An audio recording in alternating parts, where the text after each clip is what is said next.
Selamat datang di podcast hari ini. Topik kita cukup menarik, yaitu tentang bagaimana cara membuat karya seni video hantu. Menurutmu, kenapa video bertema hantu selalu punya daya tarik tersendiri? Menurutku, karena rasa takut itu unik. Banyak orang justru suka deg-degan, jadi video hantu jadi semacam hiburan yang menantang. Setuju banget, kadang justru semakin seram, semakin penasaran orang untuk nonton. Menurutmu, apa langkah paling penting saat mulai merancang karya seni video hantu? Yang paling penting menurutku adalah ide ceritanya. Kalau ceritanya klise atau terlalu mudah ditebak, penonton bisa cepat bosen. Benar juga, cerita yang punya twist atau kejutan selalu bikin lebih menegangkan. Kalau soal setting, lokasi seperti apa yang cocok? Lokasi gelap, sunyi, dan punya nuansa misterius pasti cocok. Tapi kadang tempat biasa juga bisa jadi seram kalau pengambilannya pas. Aku pernah lihat video hantu yang justru dibuat di kamar tidur biasa, tapi efeknya tetap bikin merinding. Mungkin lighting juga berpengaruh ya? Lighting itu kunci.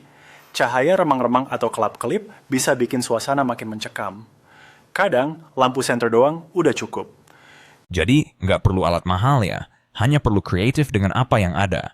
Betul. Malah kadang kalau terlalu canggih, malah jadi kurang terasa horror lokal. Depannya, sederhana justru lebih dekat ke realita. Nah, soal efek suara, menurutmu penting nggak sih? Penting banget.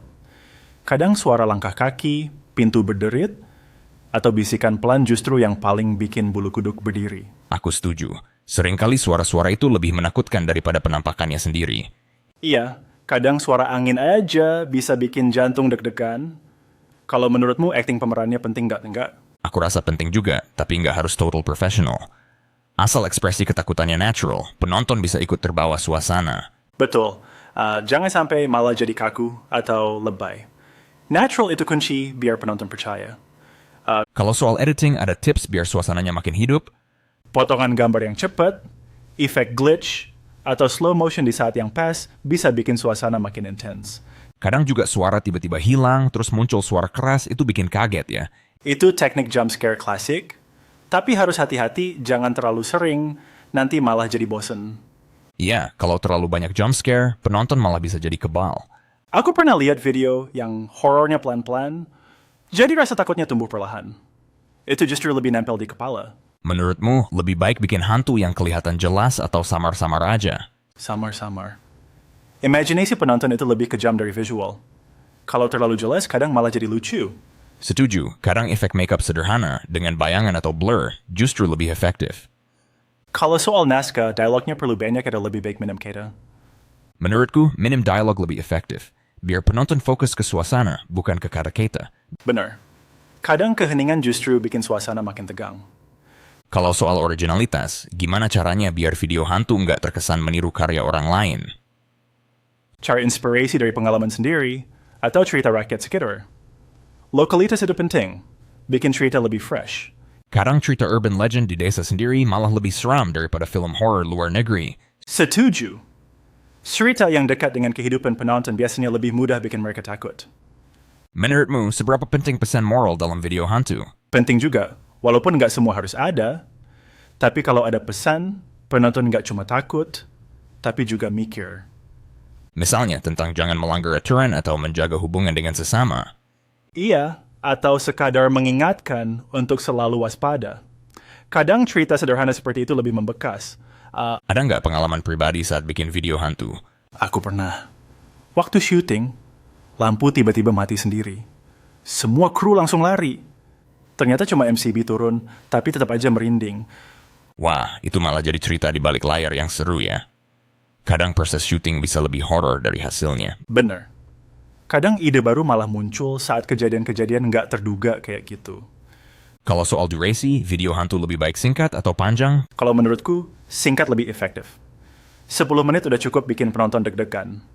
Jadi fokus ke inti cerita ya, supaya nggak terlalu banyak basa-basi. Betul. Penonton zaman sekarang suka yang padat dan langsung ke inti. Nah, buat yang baru mau mulai, tips apa yang paling penting menurutmu? Jangan takut untuk mencoba. Mulai aja dulu.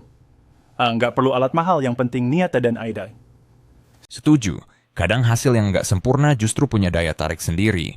Iya, yang penting bisa dinikmati dan dinilai orang lain. Lama-lama pasti berkembang. Menurutmu, video hantu bisa jadi sarana edukasi juga nggak? Bisa banget.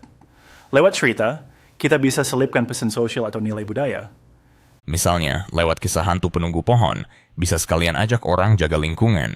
Iya, atau lewat cerita hantu di sekolah, bisa ajak anak-anak supaya nggak nakal. Menarik juga ya, ternyata video hantu nggak cuma soal menakut-nakuti. Betul, bisa juga jadi media kreatif untuk menyampaikan pesan. Nah, sebelum kita akhiri, ada saran terakhir buat para calon creator video hantu. Jangan ragu bereksperimen. Berani berbeda, dan jangan takut gagal. Setuju. Jadikan setiap kesalahan sebagai pembelajaran. Siapa tahu video hantu buatanmu jadi viral. Siapa tahu semua kamu jadi inspirasi buat orang lain. Jangan lupa, tetap jaga keselamatan waktu syuting.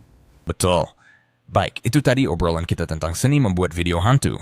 Semoga bisa menginspirasi dan menambah ide buat para pendengar. Sampai jumpa di episode berikutnya. Dan jangan takut gelap sendirian malam ini. Hati-hati, siapa tahu ada yang mengintip dari balik pintu. Sampai jumpa.